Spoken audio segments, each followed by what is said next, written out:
Myself and James, we both work for Amy. I'll just give a brief introduction about myself and then allow James to do the same. So I work as a data scientist at Amy, but I also work as a data engineer. I have a experience in both fields. And yeah, James, if you want to give a quick intro. Well, thanks, Tajhame. Yeah, similar story. I've been a data scientist or kind of data consultant with Amy for just over a year. Working across data science and data engineering scope. But yeah, our talk is a bit on the crossover between the two. Tajhame's going to start off with a presentation, and then we're going to dive into a live demo as well, which I'll be running, and I'll give a link to that in the chat. But start with Tajhame. Cool. So I'll just share my screen. Just give me a second. Just quickly as well, if you have any questions during the presentation, feel free to put them in the chat. I'll do my best to answer them. We'll also have time for a Q&A at the end. So if you have any kind of longer questions that you think will benefit the whole group, then you can wait for the Q&A. But otherwise, yeah, I'll aim to answer all the questions in the chat. Right. So yeah, before we start, before we do the demo, I just want to give a brief introduction to the engineering, data engineering, and how that relates to the world of AI and machine learning. This quote, you can have data without information, but you cannot have information without data.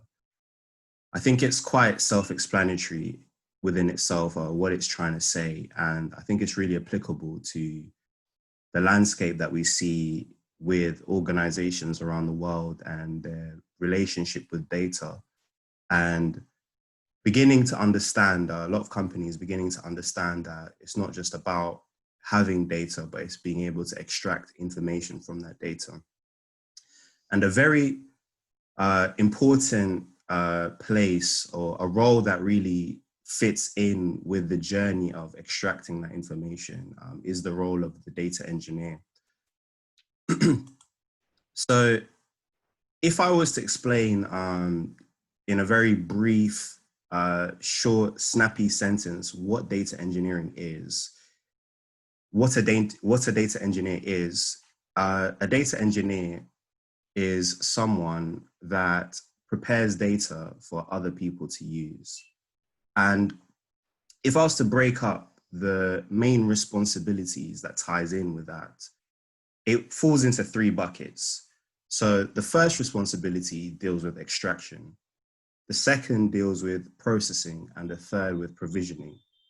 And the data engineer being able to provide that data, you would find their responsibility usually can be summarized within those 3 buckets. Let's just get rid of this. So if I was to show the data engineering landscape, you could, I think this image really captures it quite well. So on the left-hand side, you will have your source data, and usually you can break it up into 2 types. You have structured data types, but you also have unstructured data types. And your data engineer, what they usually have to do is they have to extract that data, process it, and then provision it for different communities within a business. So in this case, I've summarized it to 3 communities. You have your analytics community, your AI and ML community, and you also have your business users. And the way, depending on the community, the people that will be using that data, how you would provision it would be different. So for example, for your analytics community, you might, what you would do a lot of times is you would create a data model.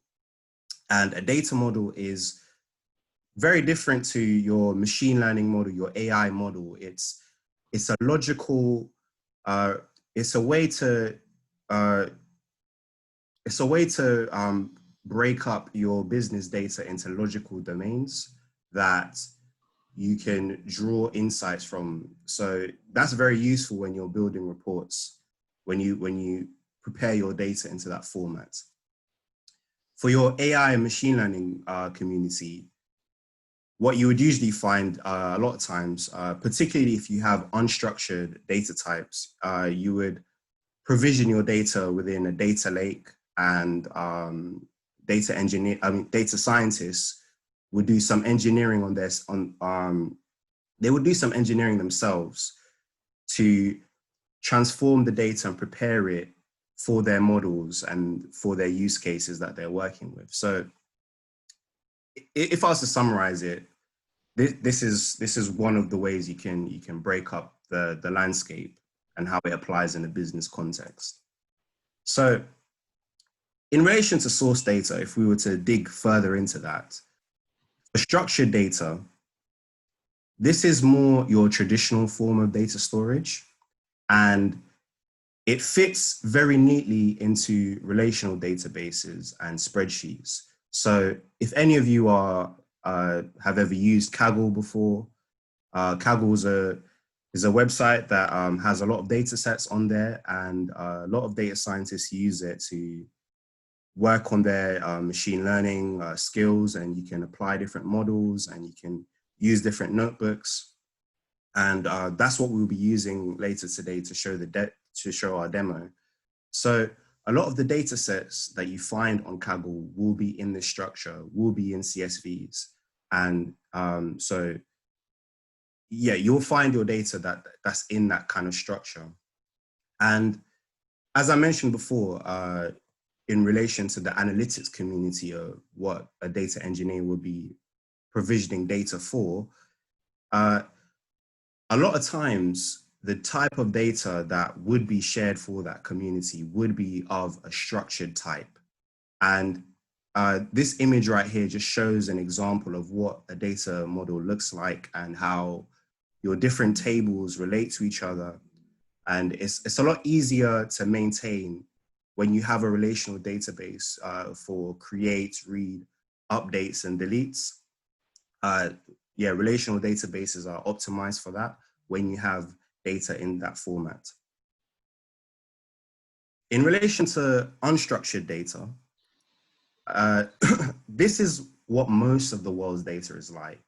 And this is expected to rise with more Internet of Things devices going into the market, as you have more and more smart fridges and more and more smart devices coming into market. And a lot of times as well, it's also very difficult to deconstruct, as the underlying data has no predefined data model. So if I was to give an example, of what that might look like, is if, for example, I had a storage account and I had 50 images in that storage account, how do you group these images together in a logical way that's very intuitive? Something like that is quite difficult to do. So that's why that's what I mean when I say it's difficult to deconstruct and create a data model from that. The way how this type of data is usually managed is within NoSQL databases or data lakes, as I mentioned earlier.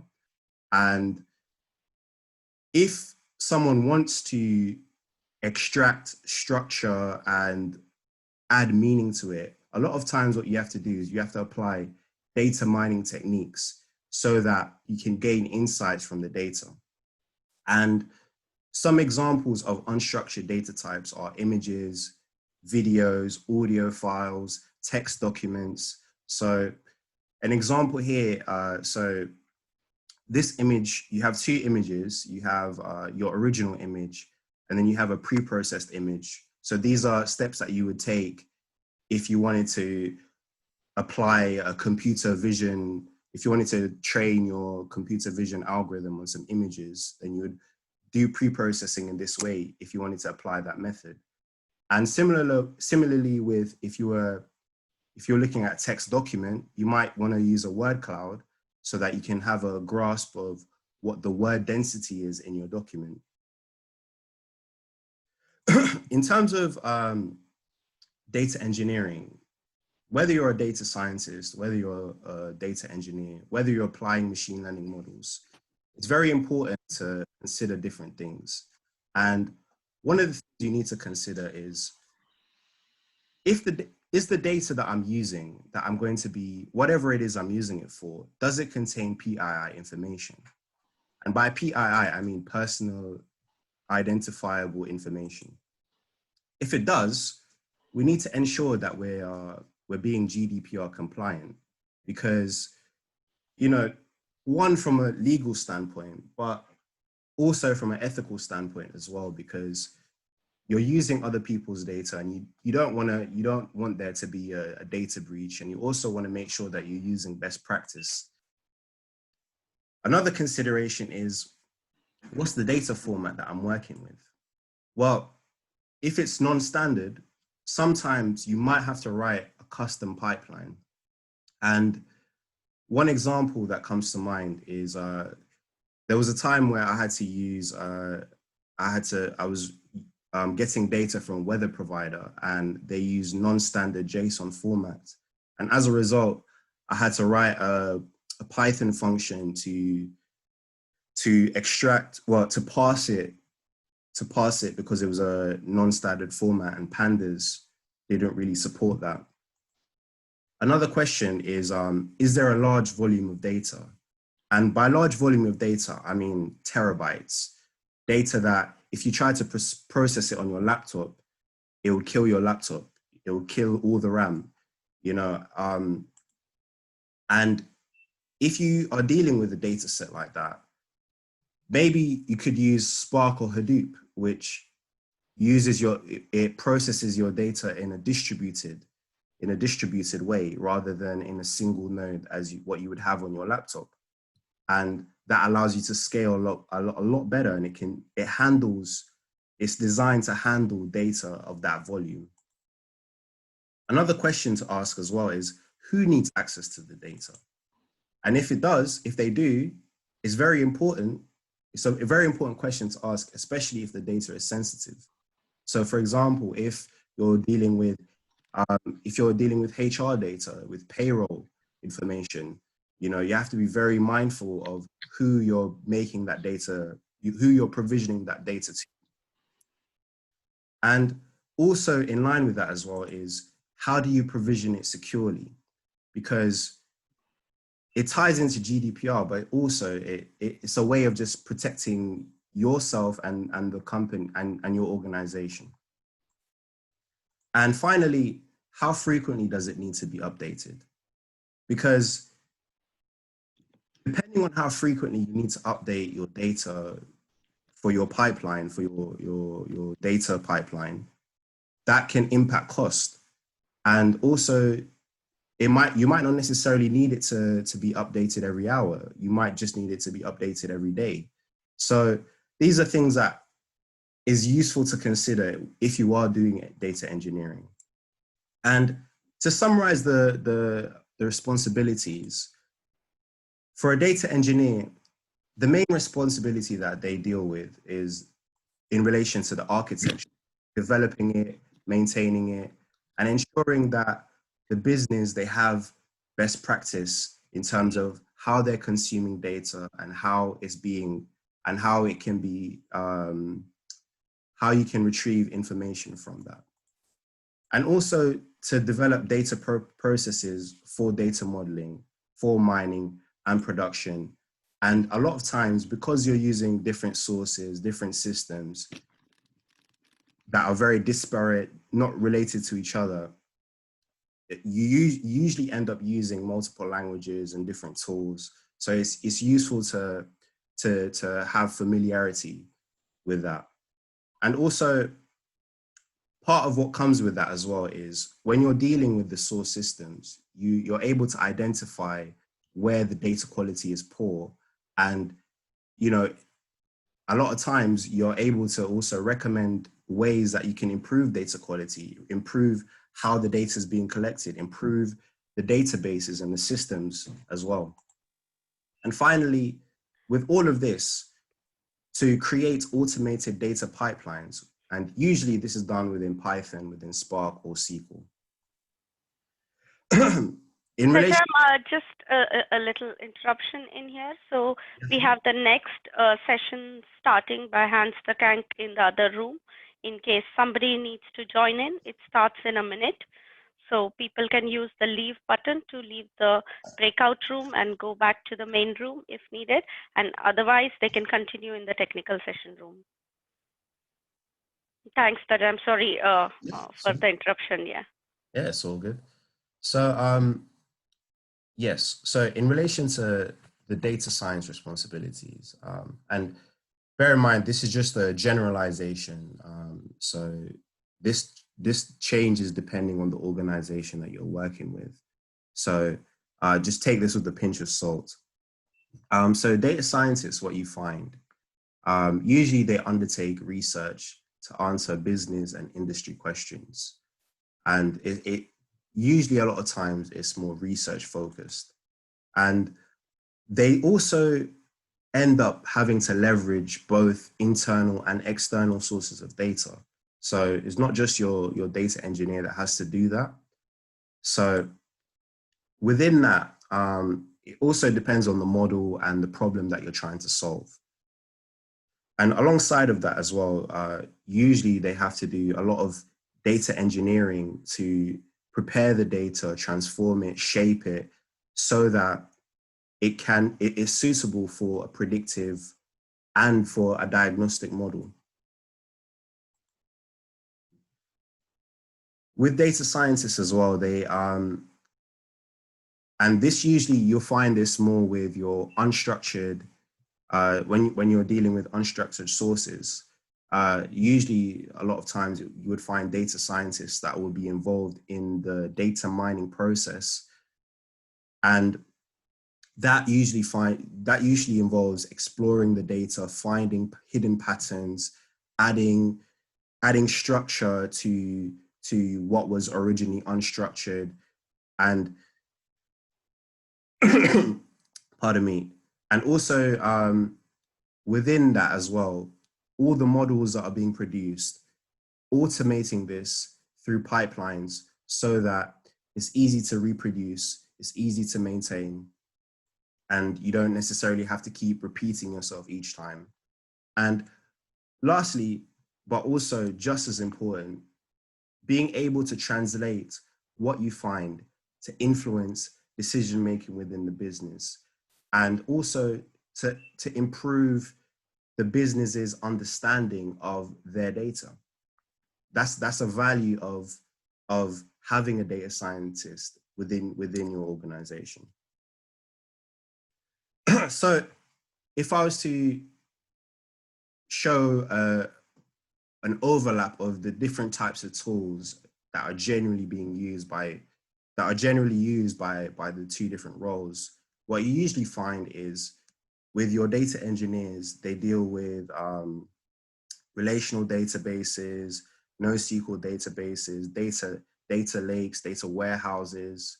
And with data science, you usually find they deal with modeling tools, use pandas for handling the data frames, working with CSVs, using tools like MATLAB for like simulating, for doing simulations, using Python. And there are cases where you find there's an overlap where both data engineers and data scientists use the tools, such as services within the cloud, like Azure, like in AWS, or using tools like Databricks, which allows you to not only deal with really large data sets, but it also has inbuilt into the platform the capability to support machine learning workflows, so you can productionize your AI models within the platform. But you also have tools such as Insight Maker, which allows you to give you information discovery across your enterprise. And what it does is it's Google for your organization. It gives you insights to all the different data sources and all the different data that you have within your organization, and it inherits your permissions. And what you'll usually find, so within Amy, we have both data engineers and data scientists that are leveraging the data that's made available through Insight Maker. So as you can see from this, there are a lot of different tools, and there are overlaps between the two. So leading all of this into the world of AI and machine learning, what you usually find is the common processing steps that you would do when you're preparing data for your machine learning or your AI model is you would want to do a data profile. So understand the number of null values, just give you an understanding of what the data looks like, what's the data that you're dealing with. So if you had a CSV file, looking at the number of null values, looking at, if you have categorical variables, how many wordings are very different to each other. So for example, if you have a list of days of the week, so you might have mon for Monday, Monday one, you might have different variations of how you spell Monday.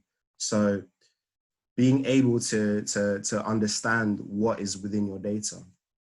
And also, when you're preparing data sets for other people and for yourself, it's good practice to build a data catalog. So going back to Kaggle, when you go onto the website, any data set that you want to use within Kaggle, there's a description of what the data set that you're using, and also what is within it, what the different fields are. And it just gives you an insight of what you're working with. And that's what a data catalog is. It's a dictionary of all of the data sets that you have within your organization. And it's useful because it helps you to remember the data sets that you've worked on, but also it allows it to be used by other people. So if they want to use it, they just look at the data catalog and they have an understanding of what is in that data set. And within that as well, cleaning your data once you have a profile, going through your pre-processing steps, which is very different depending on the problem that you're looking at, the model you're choosing, and the data set you're using. And also just feature engineering, which is shaping that data to better suit the model that you're dealing with. So it helps to improve your model performance. And usually that involves transforming your data, shaping it, and transforming your data and shaping it. So now what we're going to do, James is going to take over and he's going to show just a live demo of a typical data set that you would find in the real world, and some of the steps that you can take to process it, train a model and improve the performance of that model. Thanks very much, Jay. Yeah, as you mentioned, we'll be going over that kind of last section of the presentation, and just kind of getting that or the kind of crossover between the data scientist and the engineer, and how that can actually affect what we produce. So yeah, I'll be running over a notebook based on a Kaggle dataset. So I've put the link to my notebook in the chat if you'd like to play along, but also, can everyone, by the way, just hear and see correctly? Do I need to zoom in at all? Let me know, or just interrupt me if you can't. But yeah, the data set that we are working on is going to be a second-hand car data set. So it's going to be adverts based on cars, online, posted online, and we're going to try and, the aim will be to try and make the most out of that data set so that we can predict the price of that car advert based on the attributes, so such as the mileage, the year it was made, whether it's automatic or manual, and whether or not how we can kind of get the most out of that data set, so we can improve our model. So we've got one CSV, so we are going to be working in the structured sphere to start things. I couldn't find a slightly less friendly example, I'm afraid. I did a lot of searching, but this was the most useful data set I could find. I'm going to predefine some functions as well. I won't go too heavily into these, but we're going to be working from pandas and NumPy and scikit-learn, just because they're pretty staple packages within Python that you can really use to do some data transformations, a bit of engineering, and some tweak engineering as well. A bit of a description on the data set is that we've got a fair few columns. I think we've got about 3.5 million HADs to start with. So we're kind of getting to that upper tier of what Tajhame mentioned, where what your computer can handle. We're a few million rows, like it's just about doable in pandas. So that's all right. But yeah, once we're kind of getting a factor of 10 higher, orders of magnitude higher, we'd be looking to go into a cloud-based system. So we've got the manufacturer of the car, the model of the car, its mileage, manufacture year, the engine displacement size, power, body type as well, and color. Not sure how particularly useful these ones will be. An emission report or control report, so that's its STK year, so the year of that. The transmission, whether it's automatic or manual, the number of doors, seats, fuel type, and then when the date of the ad was created and when it was last seen on the site. And then finally, we've got our price in euros. So yeah, we're firstly just going to import it straight away using this read CSV function from pandas. Really easy, just put in a path and you shall receive your data. But we're going to start off with a bit of the profiling, data profiling that Tajhame mentioned. Just having a bit of an explore, a bit of a dive into your data, see what you're dealing with. And then after that, we can kind of know where to get started.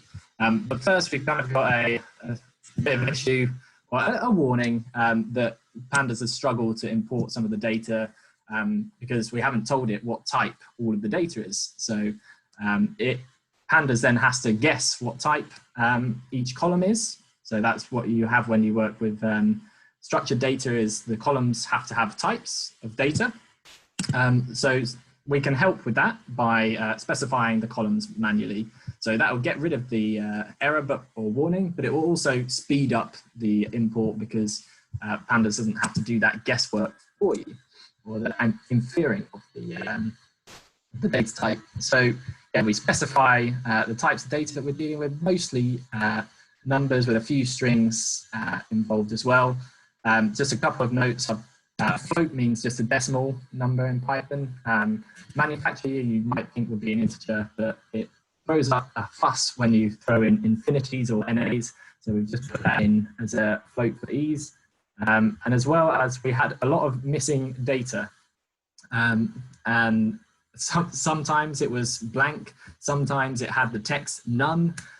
So we had to deal with this as well. So yeah, this was a year, obviously it's a number, but some of the fields had none in it. So we couldn't pass it in a float. We have to pass it in as a string and then convert it to a number later on. So that's what we do here with this loop. Just these are the 3 columns that we know are actually numbers, but have had to import as strings for those reasons. And then we convert them to a number and just say any thing that it can't convert to a number, we just call that an NA. So that's what this coerce means. So we have 3.5 million rows and 16 columns to work with. So if we start our data profiling, we've got a few handy functions. So I'm not too sure, I guess, of what everyone's level in Python is here. So I'll try and keep it relevant for everyone, and I'll explain what I'm doing as I go. But yeah, I'll just try and do my best to cater for everyone's needs. If I'm going too quickly, then you can ask the question if you really need to and think it will benefit everyone. But yeah, so we can call a few different methods on our data frame to sorry, we can call a few different methods to do a bit of an initial dive into that data. So info is a really good one. You see all the columns and the types that you've just imported. Just check an initial check to see if it's okay. And as you're expecting, now that it is. And also, if you have a smaller data set, you can check the number of non-nulls here as well. So the values that actually have data. Now, describe is a similar one, but for all of your numeric columns, it will give you a little 7-number summary. So we can see how many not null values there are, what our mean and standard deviation are, as well as our 5-number summary, so min through to max. We can also start to have a look into our data and ask a few questions about how good quality it is. As we've seen, one car at least has a mileage of 9.9 million rows, so we're going to have to deal with that. And one car was manufactured at least in the year 0. So yeah, we can already start asking some serious questions of our data and think about how we're going to fix that. And yeah, finally, this SDK year, if we compare it to the counts in other columns, we can see we've got a load of missing data here. So we only actually have 500,000 values in this column out of a data set that was 3.5 million. So we want to have to deal with how are we going to cope with that missing data, because in a model, your data can't be missing, otherwise it will really throw up a fuss. It can't deal with it. So your model, the data that you pass through your model has to be at least something. So we're going to have to deal with those NAs. And then finally, I just did a count of the NAs because we couldn't see that in our info. So we can see the number of NAs, and yeah, we have a lot of NAs in this SDK year, and the color. Color, I think, will just drop, but SDK year might provide some insight. And then lastly, we just do a call for head on our data set. So that's what this is, and that just gives us the first 5 rows. So we can just have a look to see what our data actually looks like, and yeah, just take a quick peek and give it the thumbs up or not. So we've done a bit of profiling on the data set as a whole. But what can be really useful is just to look at the distribution of each column.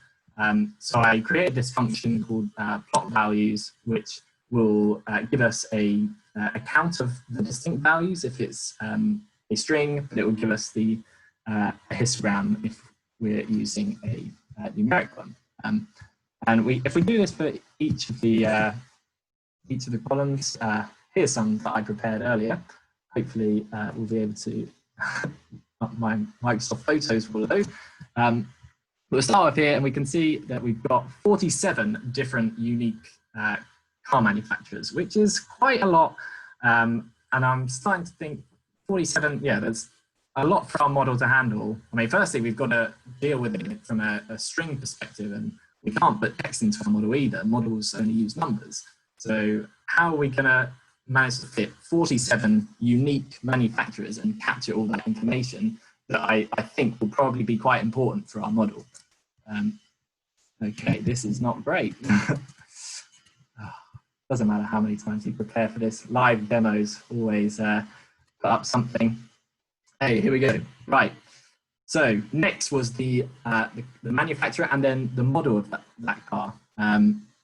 And we can see we've got a lot of missing values here, unknown being number one culprit. But aside from that, we've got over 1,000 different models, which is going to be even more complicated. And I think there's probably something that we could definitely do with this. But I think for the purpose of this, I'm going to leave out the model of the car, because I think there's too many different unique values. But yeah, if just for this demo, we're going to leave that out.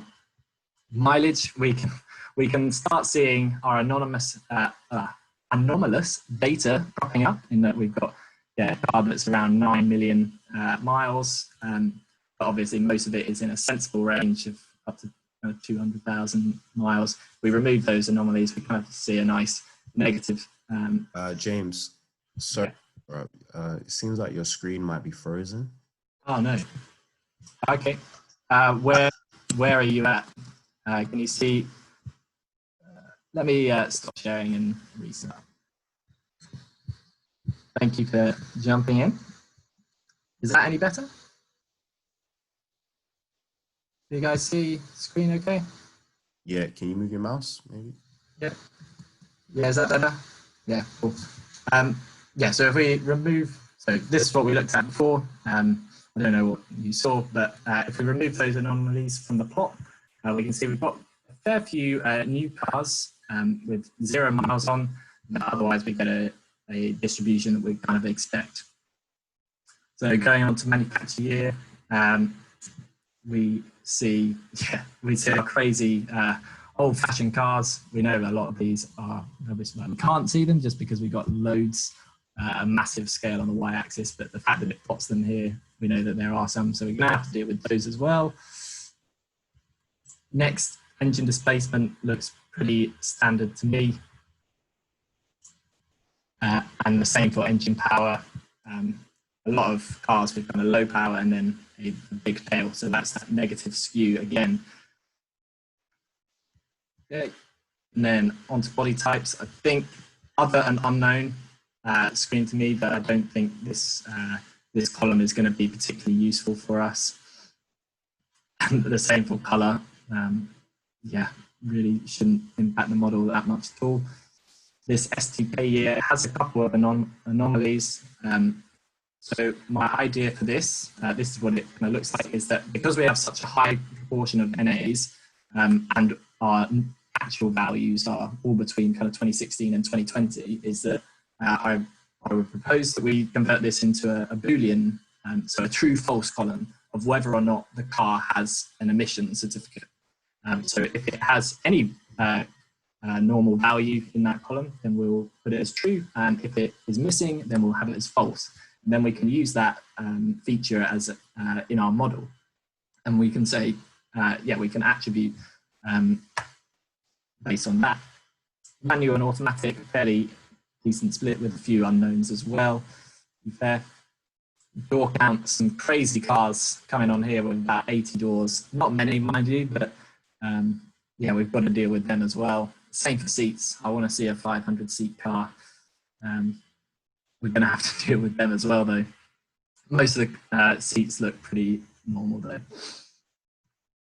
Okay. And then coming out to our last few, fuel type, fairly standard, and price, which I will come back to because we are seeing some crazy values here as well. So sorry if that was a bit dry, but it is really important to take an initial look in your model, because we immediately see a lot of issues with the data there, and we can start thinking about how we're going to fix those issues and how we're going to improve our model. So yeah, we're going to drop the car model in code, so turn our character string columns into numbers so that the model can handle them. We've got to clean up some of the anomalies, drop some of the columns that we don't think are going to be particularly useful. Yeah, convert the column to a Boolean as I suggested, and then for the dates, I just thought what we would do is look at the duration of time that the ad has been on the website for. So in the hypothesis that cars that have been on the site longer would be less value just because they're still on the site. Anyway, so we create our Boolean column, and then to deal with some of the NAs, I didn't want to just throw out any data that had an NA in the manufacturer year, because I think that's going to be quite a cool feature, or a useful feature. So what we can do is try and impute some of the values. So use the rest of the data that we've got to fill in a sensible suggestion for that data.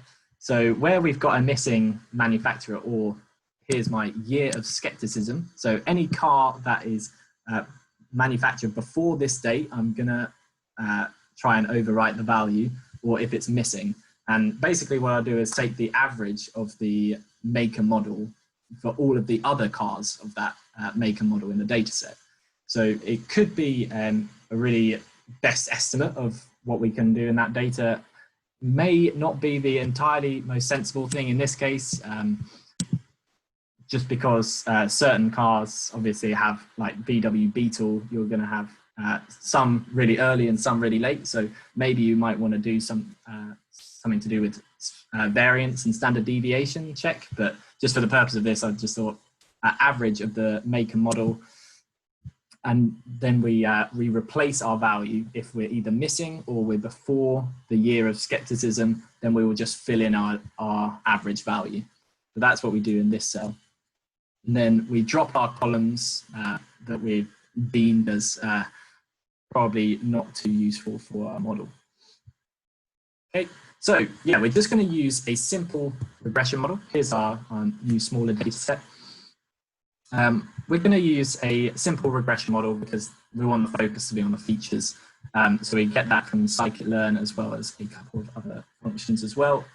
And we'll just use this data set. So this very table here, we'll take all of the numeric columns, so mileage, manufacture year up to seat count, not transmission, and just see if we can predict our price with that model. And one thing, oh, there we go, I need to run this first. If you're unfamiliar with a train and test concept, it's really handy, or it's very good practice to train your model on a different data set to when you score and test your model, because otherwise you're at risk of fitting the model specifically to the data that you train it on, and it might not generalize for the wider population of data. So if you test your model, you want it to be on data that it's never seen before, and so it's a fair representation of how the model actually works. So first fitting and testing is not good. We get an R squared of less than 0.01. So if you're unfamiliar with linear regression and R squared, values from 0 to meaning a terrible model to 1 being the perfect model, see us with a terrible R squared. So the initial model is unfortunately not great. And I think based on the fact that we saw loads of outliers in our data, this is kind of to be expected. We'll plot our actual versus predicted. So this is what the model guessed, and this is what our actual guessed as well. And we can see there are some funky price values that we mentioned that are kind of probably having a big impact in this model. So I think, yeah, we left it out earlier. I think taking a look at our price variable will help us out here. That's what we're trying to predict. So we've got a few big outliers. So let's take a look at the non-outliers. We can see, again, we've got that negative skew. So what that means is we've got a high proportion of the data lying very small, and that stretches out over time to a massive tail. And what that typically means is that a logarithm might actually help us out here. So if we take the logarithm of all of these of this column, we should expect to see a bit more of a kind of almost normal distributed shape, which will be much easier for our model to handle. So even with the so we haven't now excluded our 100,000 plus cars, and we can see now the range is between 0 and 17.5. So it's a lot easier for that model to handle. But obviously, we've still got a big issue here. We've got a massive spike around, I think it was £1,000, where we've got something dodgy going on because we have so much more data at this one exact price point that we found. And this is unfortunate because it looks like all of the data in the features is okay, but when it just comes to the price and the data it was created, it looks very off, unfortunately. So my suggestion was that we unfortunately have to discard the data where we've got this price in euros. But we'll test to see whether or not this has been effective. So if we just run it off the logged price, so if we just run the exact same model just with logarithm on the price, so we'd be looking at modeling this data set instead, and we already see a massive improvement in our R squared. I mean, we're still kind of hovering around 0.5, so it's not great, but this gave me a bit of hope that we weren't going through an absolute dead end with this data set. And there was some place that we can move to.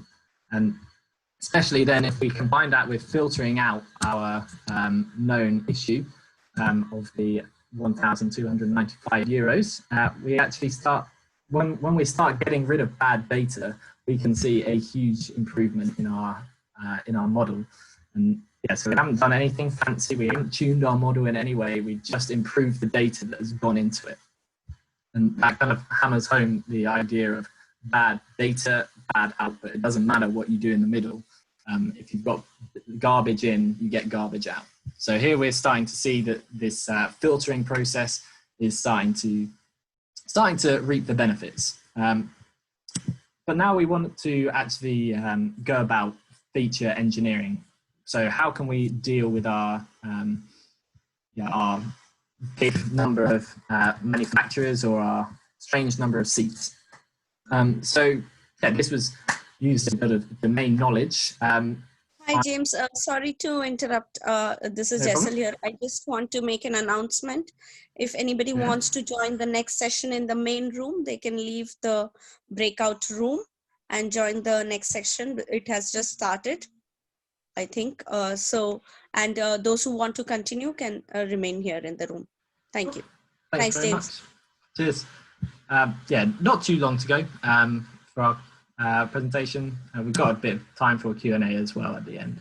But yeah, the idea on the manufacturer was just to kind of help the model and reduce the number of features down. So I just kind of shoehorned these manufacturers to be our luxurious cars, these ones to be our sports makers, sports manufacturers, and everything else to just be normal. I'm not a car expert, but I thought that was quite sensible. And that's what this np.select, so this is a NumPy function. It does something very similar to if else if you're from Excel, or case when if you're from SQL. So if our maker is luxurious, then we print out luxurious, or that's our new column value. If it's sports, then we put in sports. Otherwise, we'll put in normal. And we do a similar kind of thing for seat count. So we kind of bucket them up into small, medium, and large and very large cars with similar effects. So in that case, we then convert our manufacturer column or maker. We massively simplify that into something that just has 3 different values, and the same for seats. Okay, and then lastly, we create that post duration, like I mentioned earlier. But we still need to deal with our string columns. So the maker type here, how can we convert normal, luxurious, and sport into something that the model can cope with? So we have to encode those values. We encode a string into a number. And there's a couple of ways that you can do this. You can use what's called ordinal encoder, which just assigns them a value. So we go normal to be 0, for example, luxurious to be 1, and sport to be 2. And that works, that's fine. That's a way that you can do it. But it assumes that linear relationship. So it assumes that the numbers actually mean something. So you wouldn't be able to tell it that, oh, it's a string column, so you have to treat it differently. So it would say that it's in that order, which normal, luxurious, sport might not be a bad idea. But it also assumes that linear relationship as well. So the difference between a normal and a luxurious car is the same as a luxurious to a sports car, which we might not want to assume. So what I suggest instead is using what's called one-hot encoding, and that is to create a set of new columns. So we would convert this one column here, maker type, into 3 columns. So it would be a maker type normal, a maker type luxurious, and a maker type sport. The values of those columns would be 1 or 0 based on what the value is. So for this first row, for example, we'd see a 1 in the maker type normal column and a 0 in the other 2. And here we would see a 1 in the maker type luxurious and a 0 in the other 2. So we can do that now just by using this one-hot encoder from sklearn. Yeah. Again, the link is in the chat, so if you want to follow this or make comments later on, just for your own benefit, you can track the notebook through there. So moving on then, so we've encoded our Oracle variables into a new data set, this model DF. And now we want to add the numeric columns. So I'm simply just going to add them all in.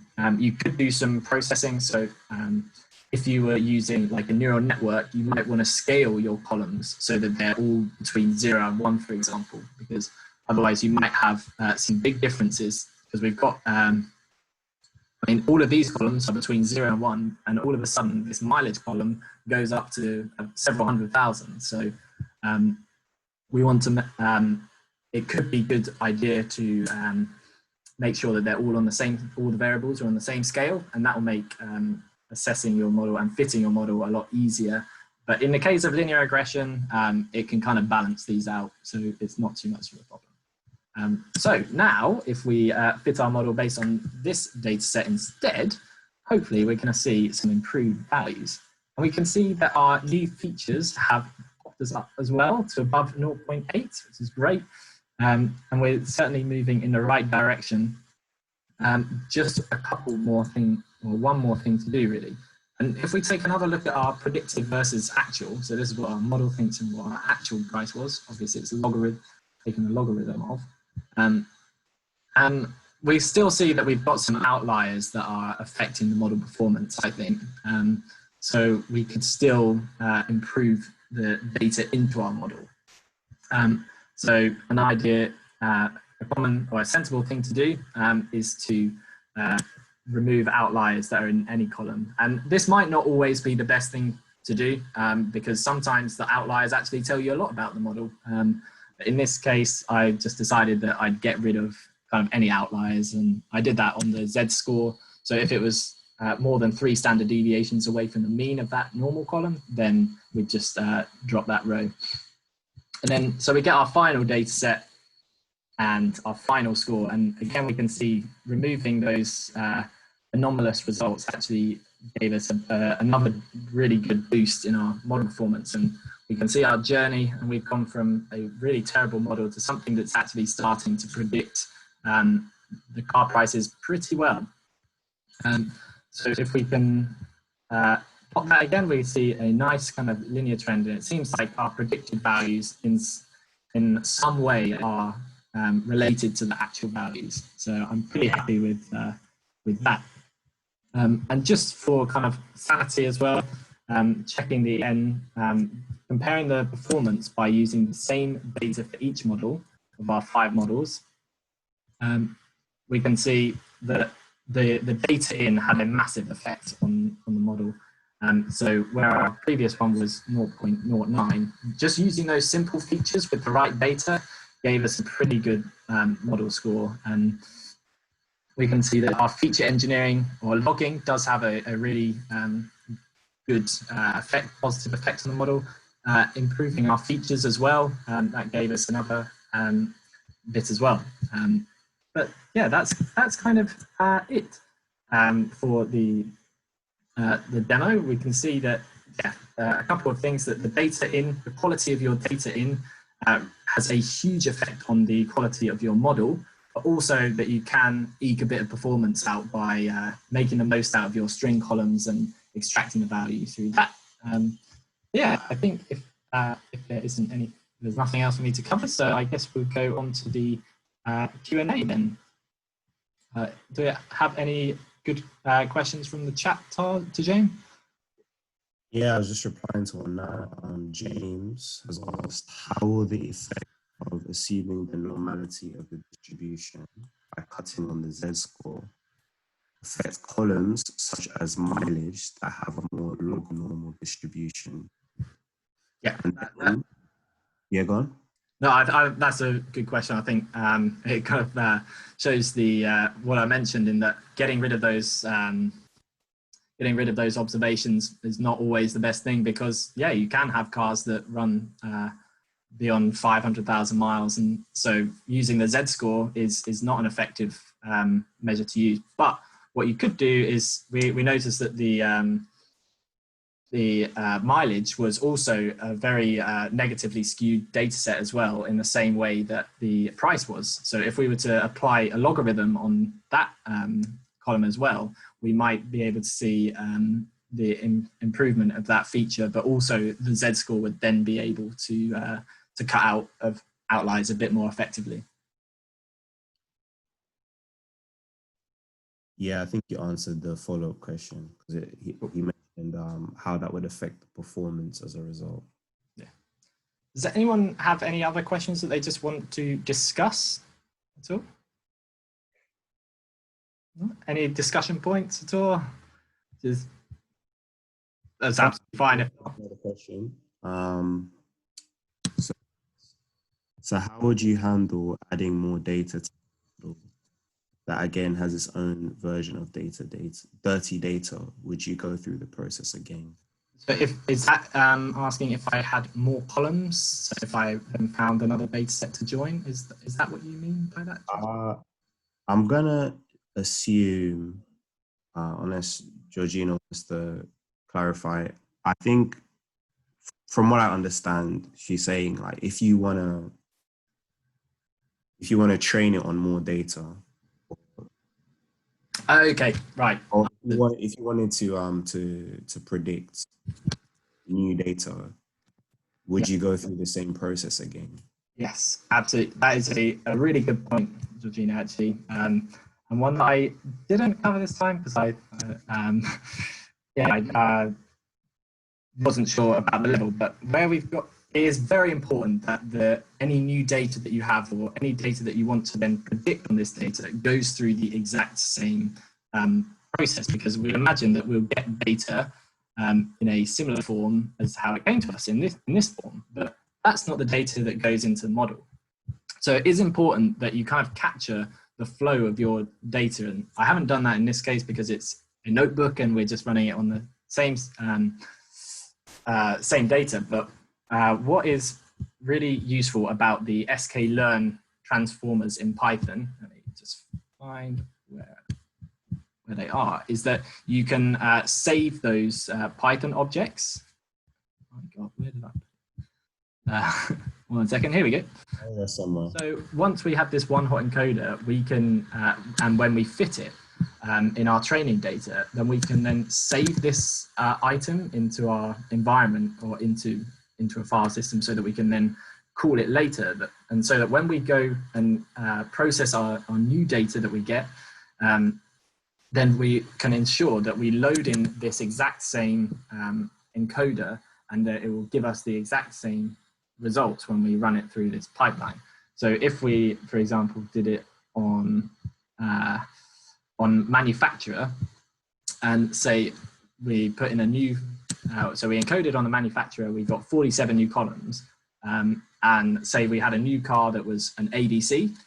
If we ran it on this, if we ran the transform on the same object, we wouldn't cause the model to make a mistake. We wouldn't get a value for our ABC manufacturer because it wouldn't know how to deal with it. But it's a way of robustly making sure that the model will work.